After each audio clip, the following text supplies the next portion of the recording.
नमस्कार, मी मनोज चौधरी. आपण मागील काळात बघितलं की महाराष्ट्रभर एक आमदार बीड जिल्ह्याचे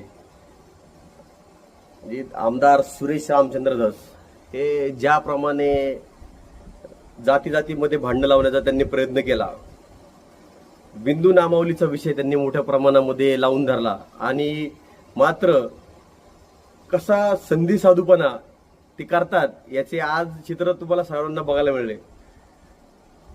म्हणजे मागील काळात जरांगे पाटलांनी ज्याप्रमाणे सांगितलं की गद्दार आणि गद्दारीचे उदाहरण आज जर बघितलं तर सुरेश धस आणि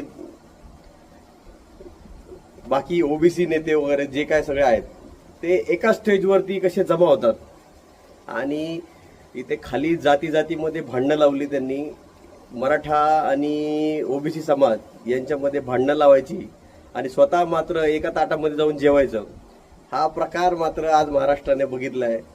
आणि कशा प्रकारे आपण सर्वजण म्हणजे खालचे जे कार्यकर्ते समाजाचे जातीचे विचार करून ज्याप्रमाणे चालता तुम्ही त्याप्रमाणे एक चित्र जे तयार केलं जातं राजकारण्यांकडून आणि मात्र संधी आली, वेळ आली, स्वतःला ती पद भोगायची वेळ आली की मग मात्र सगळेजण एका स्टेजवरती जमा व्हायचे. हा प्रकार आज सुरेश धस यांच्या मी पहिल्यापासून वारंवार सांगत आलेलो आहे की आमदार सुरेश धस म्हणजे एक तो रगेल नसून रंगेल माणूस आहे. रंगेल म्हणजे सोंगाडीच्या प्रमाणे म्हणतात ते सोंग घेणारा माणूस आहे. कशा प्रकारे तो सोंग घेतोय, वेगवेगळ्या प्रकारची सोंग घेऊन आणि जाती जातीमध्ये भांडणं लावायची. बीड जिल्ह्यात संबंध बीड जिल्ह्यामध्ये जे प्रकार घडले जात आहेत म्हणजे गुन्हेगारी असो, म्हणजे फार घराघरापर्यंत वाद लावले, घराघरात व्यक्तीपर्यंत वाद लावले, संसाराचे लोकांच्या संसाराचे राख रांगोळी करणारा माणूस आणि स्वतः मात्र त्या पद्धतीने न वागता मांडीला मांडी लावून त्याच नेत्यांबरोबर ज्यांच्यावर आरोप करतो त्याच नेत्यांबरोबर जाऊन परत 4 दिवसामध्ये जाऊन बसतो.